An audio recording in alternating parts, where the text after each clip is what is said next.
It started with a sigh, a deep, weary sigh from her side of the couch, as I tried, for the third time that night, to start a conversation. I wasn't asking for much.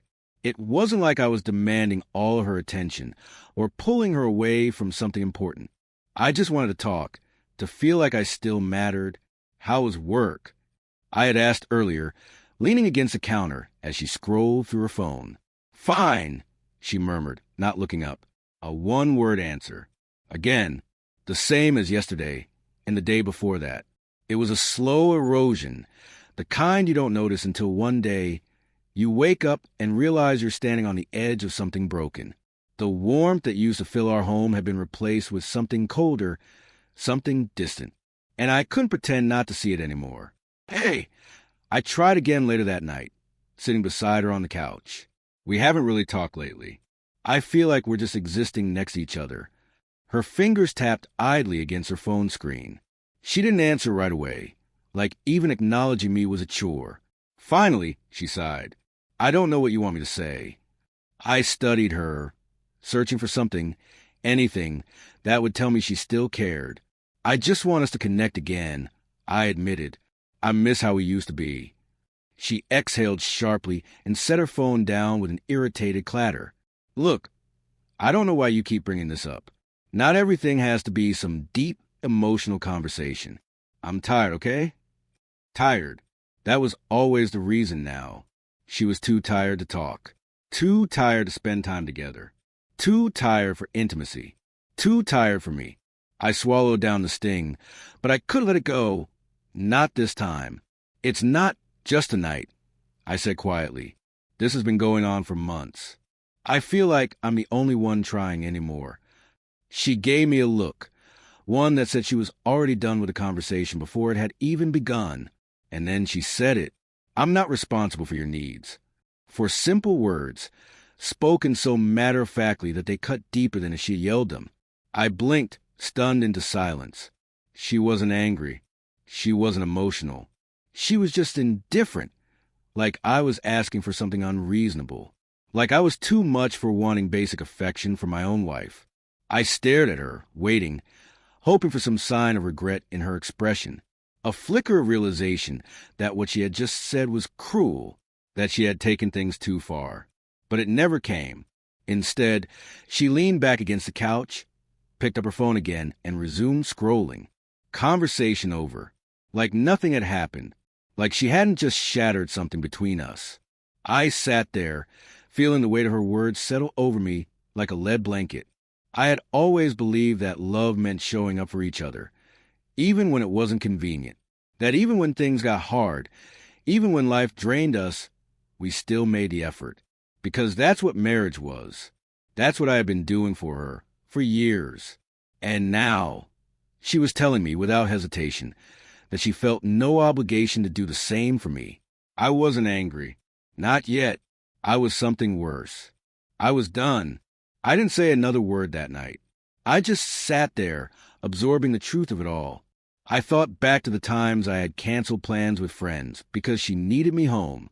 The late nights I had stayed up listening to her vent about work while my own exhaustion went unnoticed. The small, thoughtful gestures.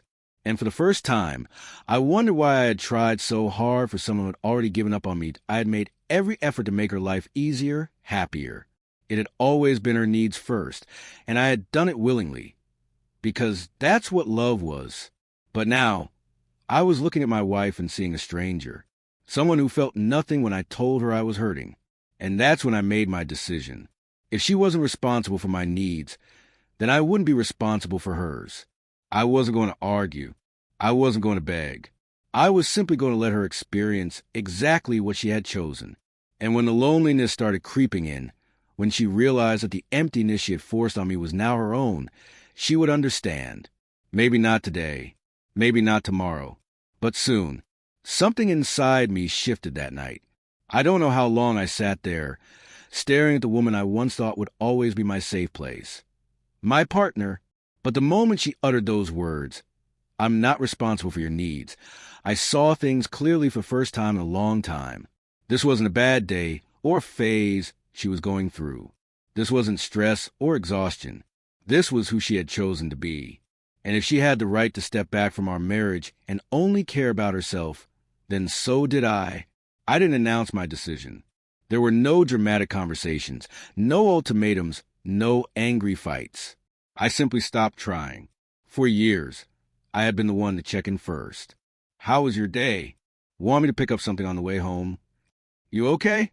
You seem off. Not anymore. The next morning, I got up, got dressed, and left for work without saying a word. No good morning.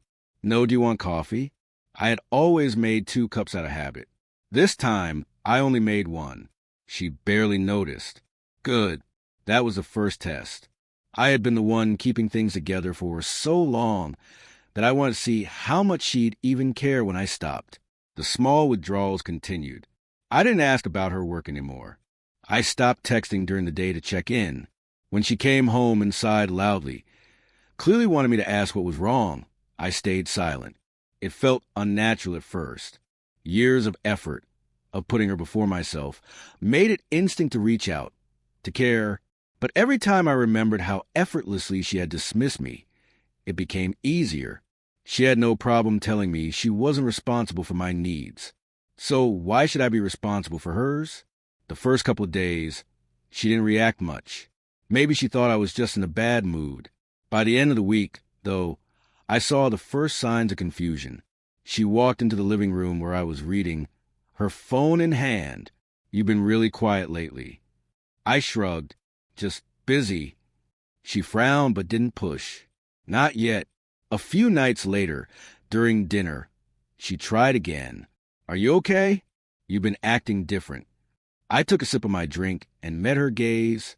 I figured you weren't responsible for my needs, so I stopped expecting anything. I watched her flinch as her own words were thrown back at her. She quickly masked it with annoyance. Oh, so this is some kind of passive-aggressive thing now. No, I said simply, I'm just following your lead.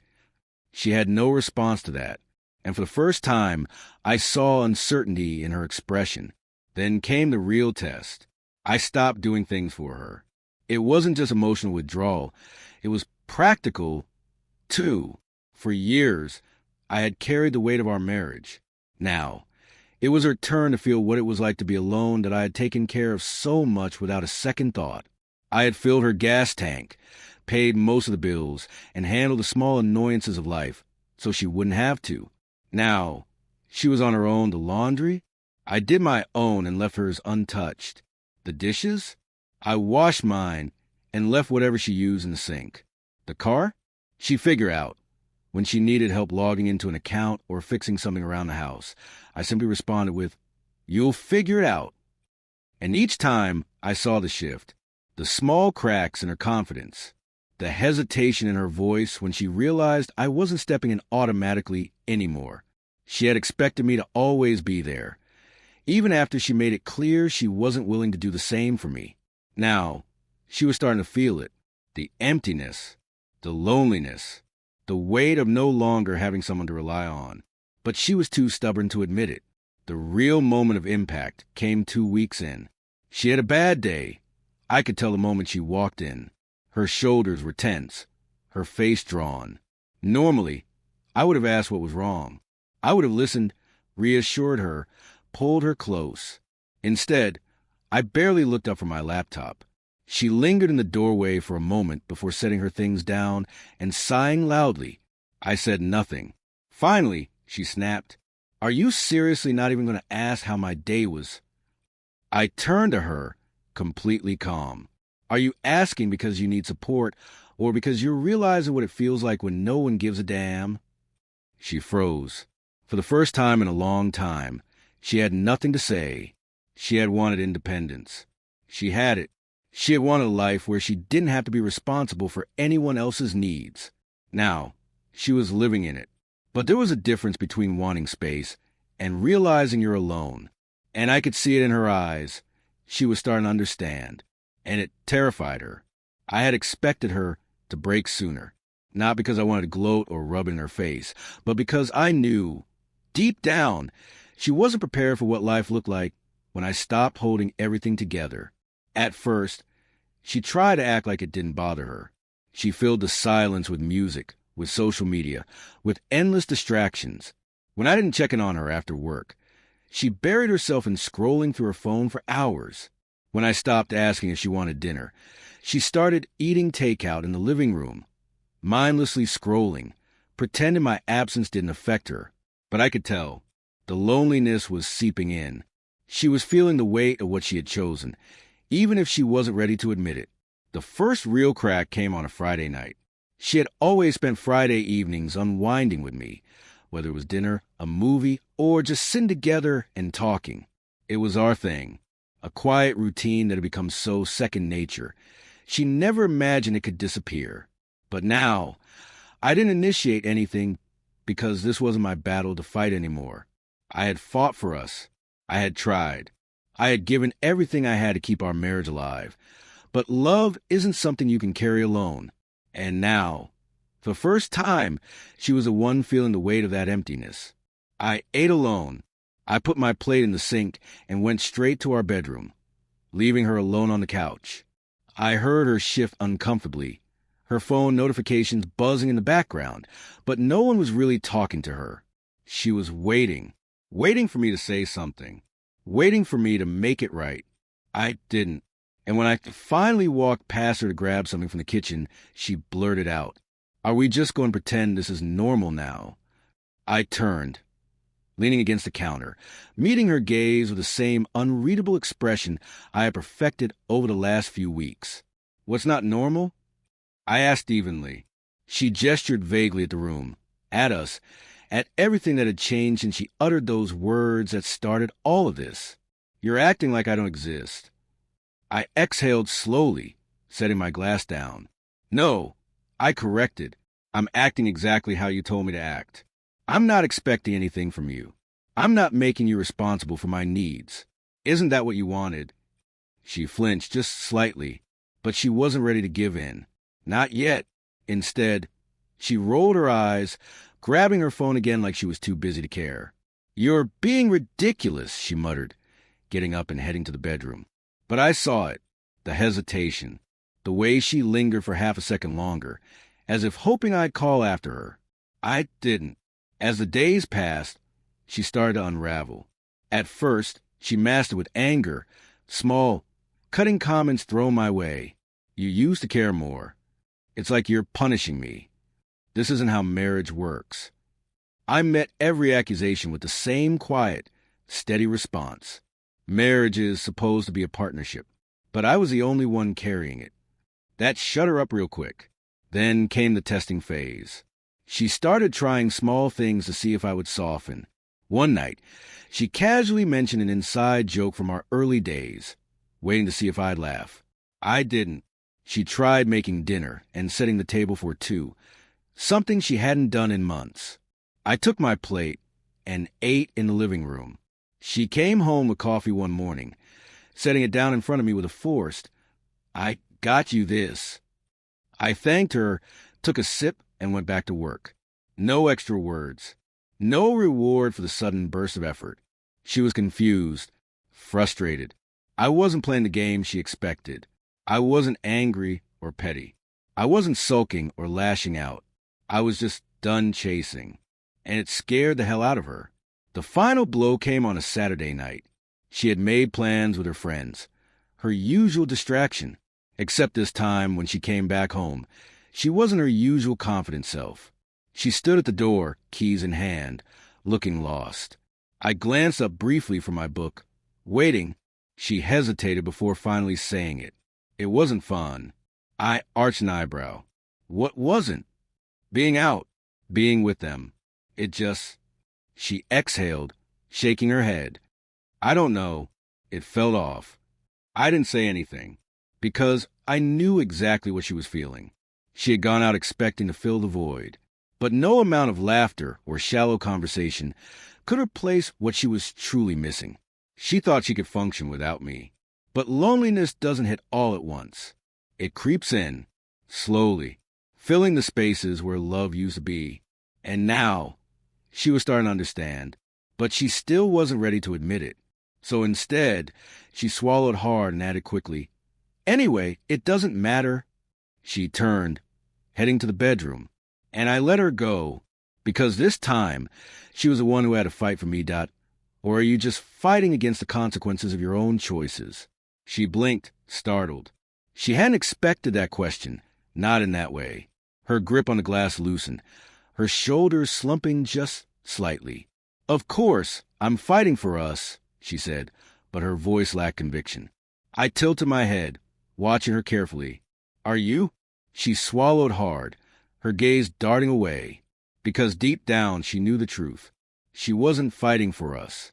She was fighting against the loneliness, against the discomfort, against the sudden absence of the love and effort she had once taken for granted.